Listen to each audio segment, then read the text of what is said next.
Ayun, so hi guys, Shire here. Ayan, ang dami ko din na-receive na chat about this. Na-post ko na siya dati nung unang hospital si Lucas.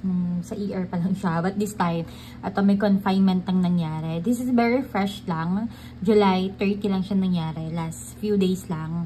So, very fresh pa. So, ito, yung naging bill niya. And ang naging diagnosis sa kanya is AGE, acute gastroenteritis, and moderate dehydration. So, ang nangyari sa kanya is isuka, ganyan. Super lala nung pagpupups niya. Kasi may water na talaga. As in, parang nilalos niya yung mga tubig niya sa katawan. And ito yung naging bill namin. Malaki siya actually. Ang naging bill namin is 29,319 pesos.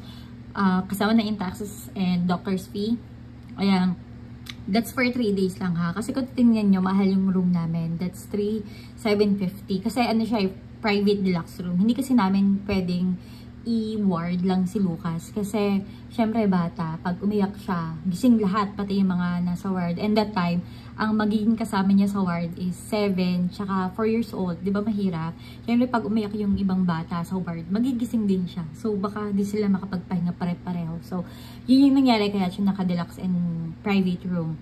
So, ayan siya. Ito yung actual charges. Without the HMO, ang babayaran namin is 17,530.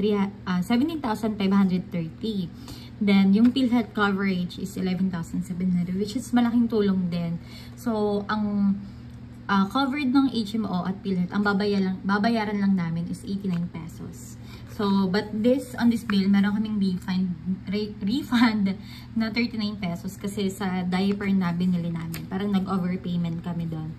So, ayan siya. So, kung isipin mo, kung wala kaming HMO, kung PhilHealth lang, malaking tulong si PhilHealth, yes. Pero kung wala kaming HMO, magbabayad kami ng 17,500. So, mabigat siya, diba? So, ang laking tulong ng HMO na to.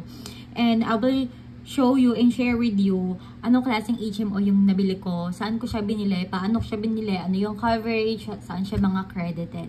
So, stay tuned lang kayo, ha? Thank you!